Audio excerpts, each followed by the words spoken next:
창세기 41장 38절 말씀부터 43절 말씀까지 한 절씩 교독하도록 하십시다. 바로가 그의 신하들에게 이르되 이와 같이 하나님의 영에 감동된 사람을 우리가 어찌 찾을 수 있으리요 하고 요셉에게 이르되 하나님이 이 모든 것을 내게 보이셨으니 너와 같이 명철하고 지혜 있는 자가 없도다. 너는 내 집을 다스리라. 내 백성이 다 내 명령에 복종하리니 내가 너보다 높은 것은 내 왕좌뿐이니라. 바로가 또 요셉에게 이르되 내가 너를 애굽 온 땅의 총리가 되게 하노라 하고 자기의 인장 반지를 빼어 요셉의 손에 끼우고 그에게 세마포 옷을 입히고 금사슬을 목에 걸고 자기에게 있는 버금수레에 그를 태우매 무리가 그의 앞에서 소리 지르기를 엎드리라 하더라. 바로가 그에게 애굽 총국을 총리로 다스리게 하였더라. 아멘.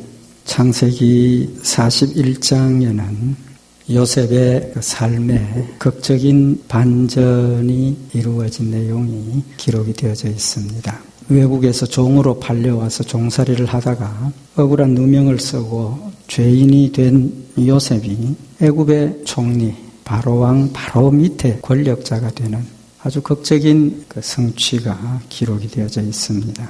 오늘 이 말씀을 통해서 우리 그동안도 말씀을 상고를 했지만 성도들의 고난과 역경 또 그 고난과 역경을 인내로 믿음으로 잘 견뎌 결과로 받은 축복에 관해서 말씀을 상고하려고 합니다. 예수 믿는 성도들이 알게 모르게 축복관이 조금 세상적인 쪽으로 편향되어 있는 경우들도 우리가 있는 것을 보는데 오늘 이 말씀을 통해서 우리 성도들이 고난을 어떻게 대해야 하며 또 하나님 주시는 축복 어떤 것이 하나님의 축복인가 하는 부분을 상고하려고 합니다. 신앙생활을 하면서 특별히 전도할 때 그런 이야기들을 많이 하게 되는 것을 볼 수가 있습니다. 그 어려운 형편에 있는 분들을 만나서 예수 믿으면 지금 당하고 있는 이 어려운 형편들을 하나님께서 해결해 주실 거다. 자녀가 잘 되고 남편이나 아내가 건강하고 무병장수하고 이런 식의 이야기들을 하게 되는 것을 볼 수가 있습니다. 물론 사실이기도 하지만 또 일견 위험스러운 생각이기도 하다고 생각을 합니다. 하나님 우리에게 주신 말씀은 전혀 기복신앙은 아니지 않습니까? 하나님 우리에게 주신 약속, 축복의 약속들이 많이 있지만 단순히 우리가 세상적으로 생각하는 그런 형통함만이 하나님 주신 축복은 아니라는 것을 우리가 기억을 해보면서 오늘 여기 요셉의 그 인생, 삶을 통해서 하나님이 주시는 그 은혜와 사랑 또 우리 성도들이 받는 축복, 어떤 것이 축복인가 하는 부분을 상고하려고 합니다. 요셉이 고난을 당한 이유가 무엇입니까? 이미 말씀을 다 상고를 했습니다마는 요셉이 첫 번째 당했던 고난이 무엇입니까? 형들이 아버지의 편애를 시기하고 또 요셉이 꾼 꿈 때문에 미워해서 요셉을 팔았습니다. 사실은 죽이려고 했지만 하나님께서 역사하셔서 종으로 팔려가게 되었죠. 요한복음 9장 1절 이하에 나타나는 말씀을 보면 제자들이 예수님께 물었습니다. 왜 질문을 했느냐 하면 길 가다가 어떤 소경을 만났는데 그 소경이 날 때부터 소경이었다는 겁니다. 날 때부터 소경이 된 사람을 보고 제자들이 예수님께 물었습니다. 뭐라고 물었습니까? 선생님, 이 사람이 소경으로 난 것이 네 죄로 인함입니까? 자기 죄 때문입니까? 아니면 부모의 죄 때문입니까? 소경이 된 것이 죄 때문이라는 단정을 하고 질문을 하는 거죠. 근데 날 때부터 소경이 되었으니까 자기의 죄 때문에 소경이 되었다라고 생각을 한다면 이치에 안 맞는 이야기라는 거죠. 그럼 부모의 죄 때문이라. 그럼 부모의 죄 때문에 이 아들이 날 때부터 소경으로 태어난 것은 불공평하다는 거죠. 예수님 대답이 무엇입니까? 요한복음 9장 3절에 보면 예수께서 대답하시되 이 사람이나 그 부모가 죄를 범한 것이 아니라 그에게서 하나님의 하시는 일을 나타내고자 하심이니라. 날 때부터 소경된 이유가 죄 때문이 아니고 그를 통해서 하나님이 하시는 일을 나타내기 위함이라. 그리고 그 소경의 눈을 보게 하셨습니다. 그 일을 통해서 예수님이 하나님의 아들 되심을 많은 사람들에게 증거한 결과가 되었다는 겁니다. 우리 성도들이 당하는 고난은 원칙적으로는 죄 때문이죠. 아담과 하와가 하나님 앞에 범죄함으로 에덴 동산에 쫓겨나게 되고 또 죽음의 벌을 받게 되고 이런 것들은 죄의 결과라고 분명히 이야기할 수 있을 겁니다. 그렇지만 우리가 살아가면서 당하는 이런 고난과 역경들이 때로는 하나님의 하시는 일을 나타내기 위해서 하나님이 영광 받으시는 결과를 가져오도록 하기 위해서 당하는 고난도 있다는 겁니다. 그런 관점에서 보면 요셉이 형들의 미움과 시기를 받아서 팔려가게 된 그 결과는 요셉의 잘못이 아니지 않습니까? 무엇 때문입니까? 이미 말씀을 상고했던 것처럼 하나님께서 요셉을 통해서 하나님의 역사를 이루시고자 하시는 것을 사탄이 못하도록 막기 위해서 역사를 한 결과입니다. 그 꿈이 어떻게 되는 것을 우리가 보리라. 형들이 요셉을 팔아버린, 사실은 죽이려고 했던 이유가 요셉이 꾼 꿈을 실현하지 못하도록 하기 위해서 그를 판 것이죠. 요셉이 꾼 꿈은 하나님께서 요셉을 통해서 하실 일을 미리 알려주셨던 하나님의 계시였습니다. 사탄은 그 하나님의 뜻을 이루지 못하도록 하기 위해서 막았다는 겁니다. 그런 관점에서 보면 요셉은 하나님의 약속을 실현하는 도구로 쓰임받게 되었고 사탄은 그 역사를 막기 위해서 요셉은 불가항력적으로 고난을 당하게 되었다는 겁니다. 또 요셉이 당한 이유가 무엇입니까? 요셉의 삶은 정말 믿음으로 순전하고 순결한 삶을 살았지 않습니까? 보디발의 집에 주인 다음 가는 위치로 올라갔을 때 주인의 아내가 그를 유혹하고 넘어뜨리기 위해서 역사를 했습니다. 그러나 그는 하나님 앞에 내가 어찌 이렇게 큰 죄를 범하겠느냐. 그리고 거절하고 믿음의 순결을 지켰습니다. 그 결과로 상은 받지 못하고 오히려 억울한 누명을 쓰고 옥에 갇히는 죄수가 되었던 겁니다.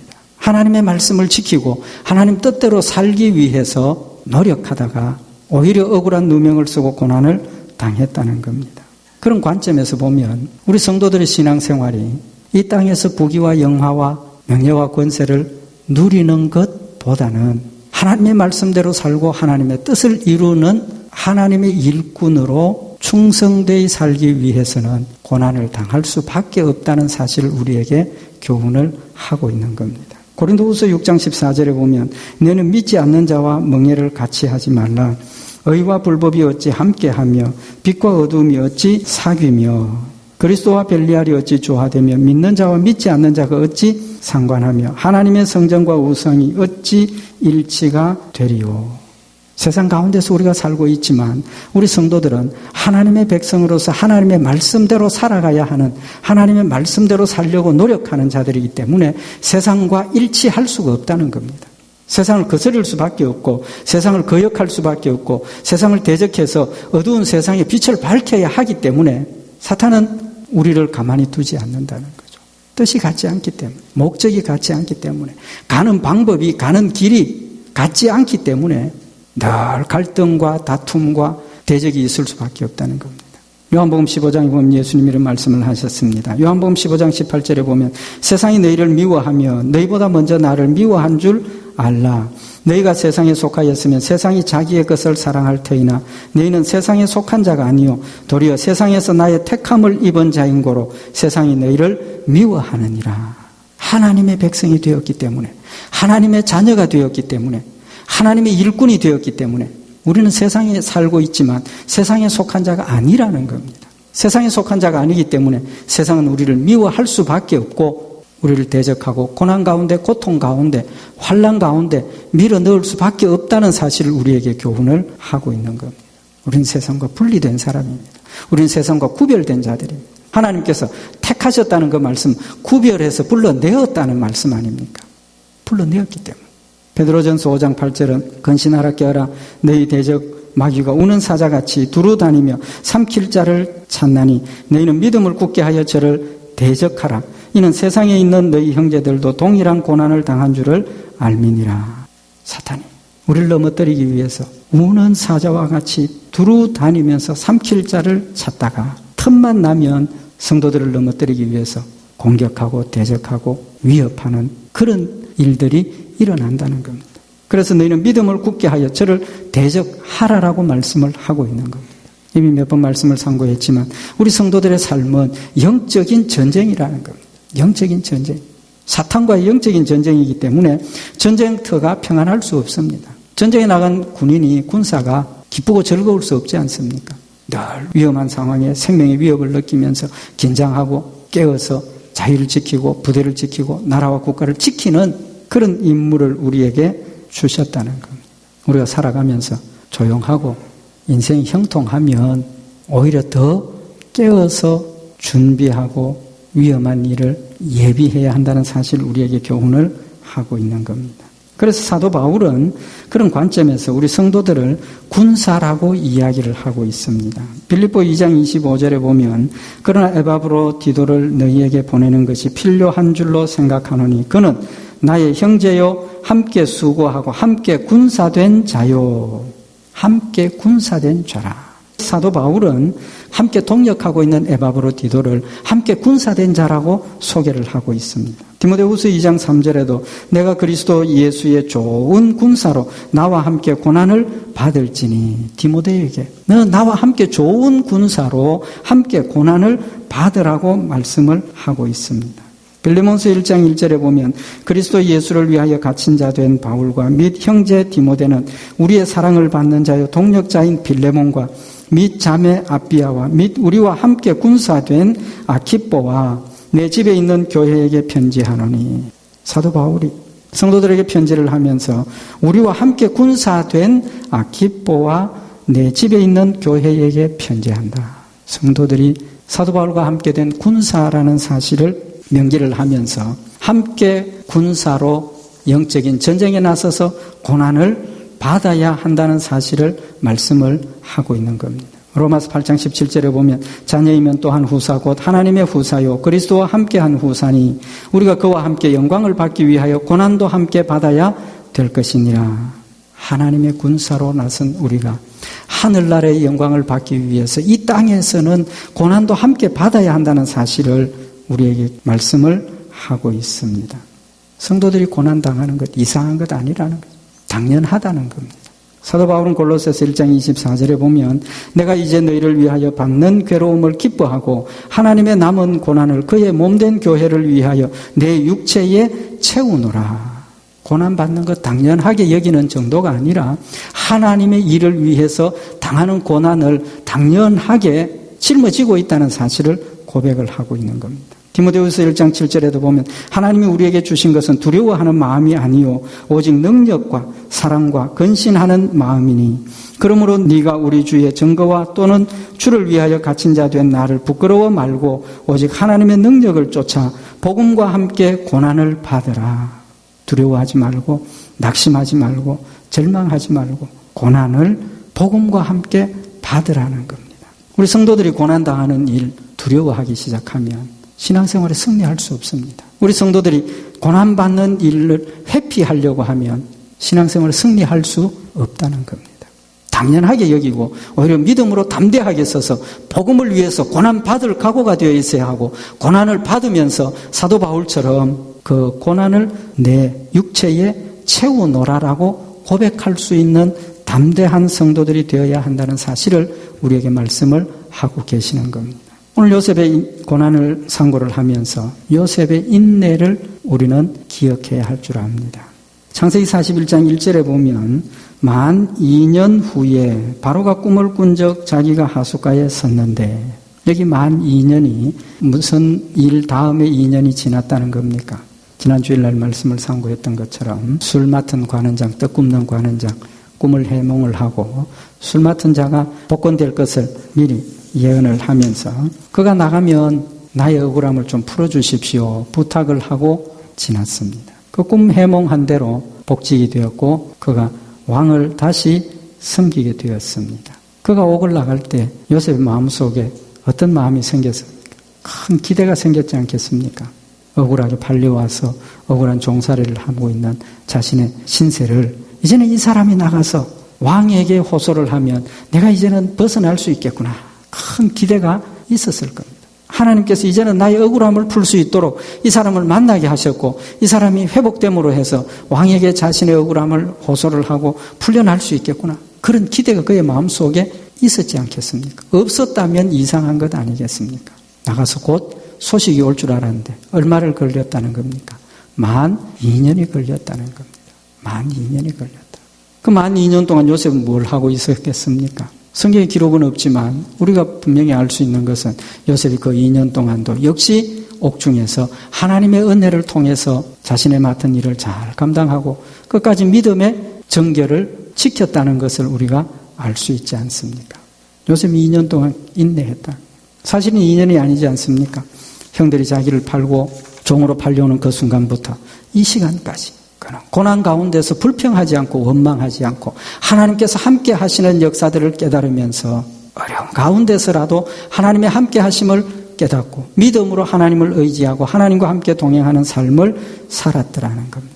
2년이 지난 후에 바로가 꿈을 꾸고 정말 요셉이 풀려나는 정도가 아니라 애굽의 총리가 되는 복된 역사를 누리게 되는 것을 볼 수가 있습니다. 야고보 5장 11절에 보면 보라 인내하는 자를 우리가 복되다 하나니 인내하는 자를 우리가 복되다 하나니 너희가 욥의 인내를 들었고 주께서 주신 결말을 보았거니와 주는 가장 자비하시고 긍휼히 여기는 자신이라.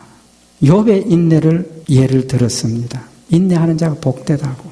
사실 오늘 여기 요셉의 인내도 같은 경우라고 볼 수 있겠죠. 요셉의 인내 참 복된 결과를 가져왔습니다. 요셉이 가진 그 인내의 결과가 무엇입니까? 애굽의 총리가 되었습니다. 오늘 여기 41장 40절에 보면 너는 내 집을 치리하라. 내 백성이 다 내 명을 복종하리니 나는 너보다 높음이 보좌뿐이니라. 바로가 또 요셉에게 이르되 내가 너로 애굽 온 땅을 총리하게 하노라 하고 44절에는 바로가 요셉에게 이르되 나는 바로라. 애굽 온 땅에서 네 허락 없이는 수족을 놀릴 자가 없으리라. 요셉이 애굽의 총리가 되었는데 어느 정도 권력을 가진 자가 되었습니까? 왕과 똑같은 권력을 가졌지 않습니까? 그리고 오늘 40절에 바로왕이 이야기하기를 내 백성이 다 내 명을 복종하리니 나는 너보다 높음이 보좌뿐이니라. 자리만 왕의 자리에 있을 뿐이지 그 나머지는 전부 나와 똑같다. 사실은 총리지만 애굽의 왕이 된 겁니다. 그것도 애굽 사람도 아닌 딴 나라 사람이 종으로 팔려와서 종살이 하다가 누명을 썼지만 어쨌든 옥에서 감옥살이 하던 죄인이 애굽의 왕이 되었다는 겁니다. 요셉이 받은 축복이 무엇입니까? 우리가 이 말씀을 상고하면서 항상 우리 마음속에 요셉이 애굽의 총리가 된 것이 믿음의 절개를 지키고 인내한 결과로 받은 축복이다라고 생각하고 있는 경우들이 많습니다. 애굽의 총리가 된 것이 축복이죠. 축복이지만 사실은 총리가 된 그 자체가 축복이라기보다는 또 다른 관점에서 요셉의 축복을 보아야 한다는 겁니다. 요셉이 애굽의 총리가 된 것보다는 요셉을 하나님께서 왜 애굽의 총리로 세우셨느냐는 겁니다. 하나님께서 요셉이 애굽의 총리가 되게 하신 이유가 뭐냐는 겁니다.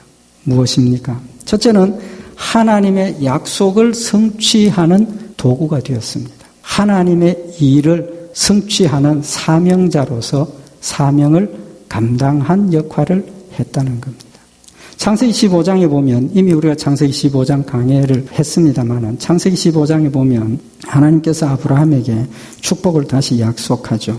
그러면서 창세기 15장 7절에 하나님께서 아브라함에게 말씀하시면서 나는 이 땅을 내게 주어 업을 삼게 하려고 너를 갈대아 우르에서 이끌어낸 여호와로라. 하나님께서 아브라함에게 자녀의 축복을 약속을 해주시고 아브라함이 그 약속을 믿었습니다. 이어서 하나님께서 이 땅을 너와 너 후손에게 축복으로 주겠다. 아브라함의 대답이 무엇이었습니까? 창세기 15장 8절에 보면 그가 가로되 주 여호와여 내가 이 땅으로 업을 삼을 줄을 무엇으로 알리까? 아브라함이 그것도 믿음으로 받아들였으면 좋았을 텐데 못 믿겠다. 하나님 내가 무엇로 믿겠습니까? 하나님 대답이 무엇이었습니까?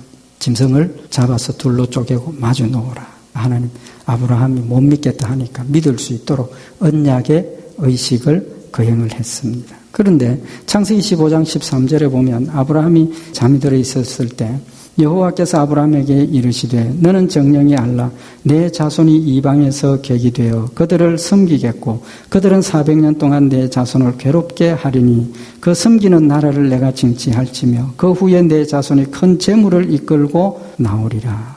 아브라함에게 이 땅을 너와 너 후손에게 주겠지만 그것이 아브라함과 그 후손들이 계속 이곳에 거주하면서 이것을 점령하는 것이 아니라 어느 때가 되면 아브라함의 후손들이 딴 곳으로 옮겨가게 되고 그곳에서 400년을 지나고 다시 돌아와서 이 땅을 소유하게 된다라고 말씀을 하시는 겁니다. 그 이유는 이미 말씀을 상고했습니다.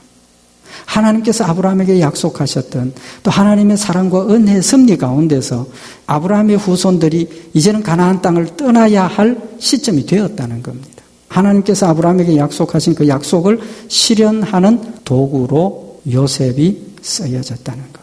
요셉이 애굽으로 옮김으로 말미암아서 하나님께서 아브라함에게 말씀하셨던 내 후손이 이방의 객이 되어 400년 동안 종으로 살다가 고향으로 돌아오리라 하신 그 말씀이 시작되는 역사가 있었다는 겁니다. 그런 관점에서 보면 요셉은 하나님의 역사를 이루는 도구로 쓰임받는 겁니다. 두 번째로 요셉이 애굽의 총리가 되었던 것으로 할 수 있었던 일이 무엇입니까? 자신과 자신의 가족의 생명을 구하는 도구가 되어졌습니다. 창세기 45장 5절에 보면 요셉이 형님들을 만나고 요셉을 팔았기 때문에 두려워할 때에 요셉이 이렇게 대답을 합니다. 창세기 45장 5절에 당신들이 나를 이곳에 팔았으므로 근심하지 마소서 한탄하지 마소서 하나님이 생명을 구원하시려고 나를 당신들 앞서 보내셨나이다. 요셉이 내가 애굽으로 팔려온 것은 형님들이 나를 애굽으로 판 것은 형들이 근본적으로는 나를 미워하고 시기해서 나를 판 것이지만 하나님은 그 일을 통해서 우리 온 가족, 우리 온 식구들 생명을 구원하기 위해서 나를 이곳에 보내셨다라고 고백을 하고 있는 겁니다. 또 창세기 45장 7절에 하나님이 큰 구원으로 당신들의 생명을 보존하고 당신들의 후손을 세상에 두시려고 나를 당신들 앞서 보내셨다. 당신들뿐만 아니라 당신의 후손들까지도 하나님께서 생명을 지켜주시기 위해서 나를 먼저 이곳으로 보내셨다는 겁니다. 하나님께서 아브라함에게 약속하셨던 민족이 부흥하고 번성하리라 하는 그 약속의 도구로 쓰임받고 있다는 사실을 고백을 하고 있는 겁니다. 창세기 50장에 보면 요셉의 아버지 야곱이 죽고 장례를 치르고 난 뒤에 형들이 요셉을 찾아와서 다시 용서를 구합니다. 아버지가 유언으로 우리 용서하라 그랬다. 요셉의 대답이 무엇입니까? 창세기 50장 20절에 보면 당신들은 나를 해하려 하였으나 하나님은 이것을 선으로 바꾸사 오늘과 같이 만민의 생명을 구원하게 하시려 하셨나니 만민의 생명을 구원하고자 하셨다. 요셉은 자신이 당했던 억울함과 자신이 당했던 고난을 인간적인 관점에서 해석한 것이 아니라 영적인 관점에서 하나님의 역사라는 관점에서 해석을 하고 받아들이고 있다는 사실을 보여주고 있는 말씀인 겁니다. 단순히 형들이 나를 미워해서 팔고 단순히 내가 억울한 누명을 쓰고 옥에 갇혔다 그런 차원이 아니라는 거죠. 하나님의 구속사적인 관점에서 볼 때에 하나님께서 아브라함에게 약속하신 그 구속의 약속이 성취되는 과정 가운데서 자신이 한 사람의 도구로 한 사람의 사명자로 쓰임받고 있다는 사실을 고백을 하고 있는 겁니다. 그런 관점에서 보면 하나님이 약속하신 그 약속을 성취하시기 위해서 요셉을 사용을 하셨고 그 일을 위해서 요셉에게 총리가 되게 하는 축복을 주셨다는 겁니다. 하나님 지금도 우리를 하나님의 일꾼으로 세우셨습니다. 하나님 지금도 여러분과 저를 하나님의 일을 하는 사명자로 세워주셨습니다. 그 사명을 감당하게 하기 위해서 필요하다면 대통령도 되게 하실 수 있는 것이고 필요하다면 판사도 되게 하시고 검사도 되게 하시고 필요하다면 하나님의 사역에 쓰신다면 훌륭한 예술가도 되게 하실 거라는 거예요.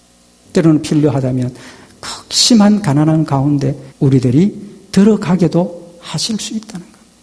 어떤 관점에서 우리가 하나님의 축복을 보아야 하느냐는 겁니다. 가난하면 가난한 대로, 부귀영화가 있으면 있는 대로, 보통 사람으로 살고 있으면 보통 사람으로 살고 있는 가운데서 하나님이 나를 통해서 하나님의 뜻을 이루고자 하시는 역사를 지금도 이루고 계신다는 사실을 우리가 인정을 하고 그 가운데서 내가 어떻게 쓰임 받아야 복된 삶이 되고 나에게 축복이 되겠느냐 하는 것을 우리는 생각을 하자는 겁니다. 때로는 가난도 하나님께 영광이 될 수 있고, 때로는 우리가 가지는 권력과 때로는 우리가 가지는 부귀 영화도 하나님께 영광이 될 수도 있다는 사실을 기억을 하면서, 우리는 늘 부족하고 어리석고 연약하지만 하나님께서 우리를 사용하시는 도구로 쓰임받을 때, 온전하게 쓰임받을 때, 그때가 우리에게 가장 축복된 시간이고 그것이 가장 우리에게 축복된 열매라는 사실을 다시 한번 마음에 새기자는 겁니다. 그런 결과로 요셉은 하나님을 영화롭게 했습니다. 바로왕이 요셉에게 꿈을 이야기를 하면서 오늘 여기 창세기 41장 15절 말씀에 보면 바로가 요셉에게 이르되 내가 한 꿈을 꾸었으나 그것을 해석할 자가 없더니 들은즉 너는 꿈을 들으면 능히 푼다더라. 자신이 꾼 꿈의 내용 무슨 뜻인지 몰라서 고생을 하다가 요셉의 이야기를 듣고 요셉을 불렀습니다. 왕이 요셉에게 너 꿈 들으면 너 잘 푼다 하더라. 요셉 대답이 어땠습니까? 창세기 41장 16절에 보면 요셉이 바로에게 대답하여 가로되 이는 내게 있는 것이 아니라 하나님이 바로에게 평안한 대답을 하시리이다.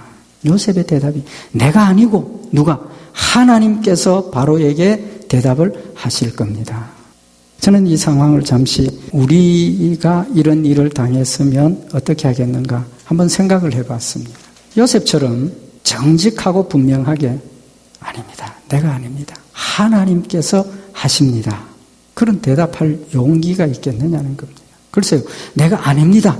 부정하지도 않겠고 어떤 경우에는 그저 부정도 안 하고 긍정도 안 하고 어물쩍 넘어가는 경우들이 더 많지 않겠느냐. 당신이 꿈을 잘 푼다 하더라. 에이, 그런 이야기 하지 말고 우리 한번 들어봅시다. 어물쩍 넘어가는 거. 하나님이 하시는 것이 분명함에도 불구하고 우리는 부정도 안 하고 긍정도 안 하고 그냥 어물쩍 넘어가는 거예요.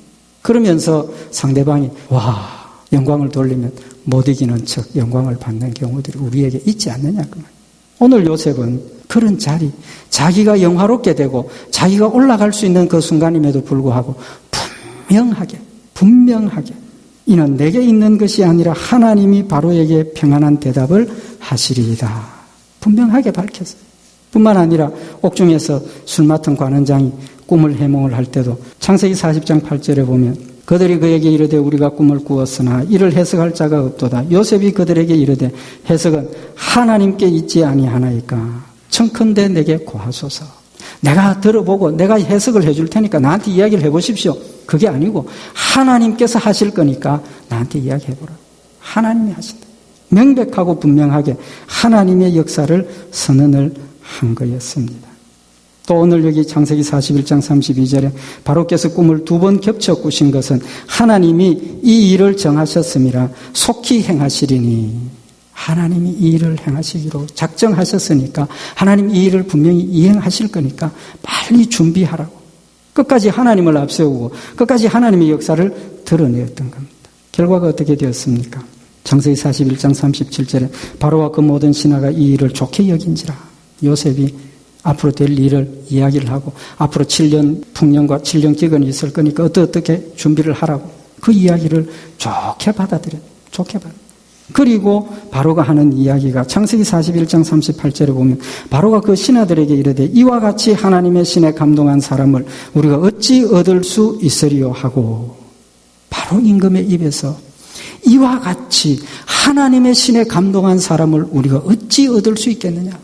그러니 이 일을 네가 맡아야 되겠다. 총리가 되라. 너는 애굽의 총리지만 나와 다른 것은 그저 보좌 하나 차이만 있을 따름이고 다 내가 가진 권세를 네가 가지고 이제는 이 나라를 통치하라고 맡겨주더라는 겁니다. 요셉이 내가 한다고 내가 해몽한다고 나한테 이야기해보라고 그렇게 이야기하지 않았습니다. 하나님께서 하신다고 하나님 살아 역사하시고 하나님 말씀하셨으니까 분명히 이루실 것이니까 빨리 준비하라고 하나님께 영광을 돌리고 하나님의 역사를 드러낼 때에 이와 같이 하나님의 신에 감동된 자를 우리가 어찌 얻을 수 있겠느냐. 그를 높이고 총리로 세우고 일국의 국사를 전부 맡기는 역사를 가져온 겁니다. 요셉의 인내는 믿음의 인내였고 요셉의 인내는 하나님 중심의 인내였고 철저하게 하나님을 영화롭게 하는 하나님께 영광 돌리고자 하는 믿음이 그에게 있었기 때문에 끝까지 하나님께 영광 돌릴 때 하나님께서 그를 들어 사용하셨고 만민이 그를 통해서 구원받는 축복의 역사를 이루었다는 사실을 우리에게 교훈을 하고 있는 겁니다. 우리는 이 땅의 명예나 권세를 위해서, 우리는 이 땅에서 건강하고 무병장수하고 인간적인 축복을 위해서 예수 믿는 것이 아니라는 사실을 이미 마음에 새기고 있지만 한 번 더 우리 오늘 이 시간 이 말씀을 통해서 우리 마음에 새기고 하나님께서 나를 어떻게 쓰시고자 하시는가? 나는 하나님 앞에 어떻게 쓰임받아야 하겠는가? 하는 문제를 다시 한번 우리 마음속에 깊이 생각하면서 말씀을 통해서 하나님께서 나에게 주시는 사명을 다시 한번 자각하고 요셉처럼 끝까지 사도 바울처럼 주의 남은 고난을 하나님의 영광을 위해서 내 육체에 채우노라는 믿음의 자세로 충성하고 승리하는 복된 성도들이 되시기를 바랍니다. 기도드리십시다. 사랑의 하나님 아버지, 요셉은 많은 고난과 억울함과 환난을 당하였지만 끝까지 하나님을 사랑하며 하나님을 경외하며 하나님의 영광을 위하여 살았기에 그의 삶이 하나님을 영화롭게 하며 하나님의 뜻을 아름답게 이루는 복된 삶이 되었음을 저희들이 상고하였나이다. 하나님 이 시간 우리 모든 성도들과 부족한 종의 마음속에도 하나님 함께하여 주셔서 요셉과 같은 믿음과 요셉과 같은 담대한 사랑으로 충만하게 하셔서 어리석고 연약하지만 늘 하나님을 영화롭게 하는 복된 역사들 있게 하여 주시옵소서. 우리 주 예수님 이름으로 기도드리옵나이다. 아멘.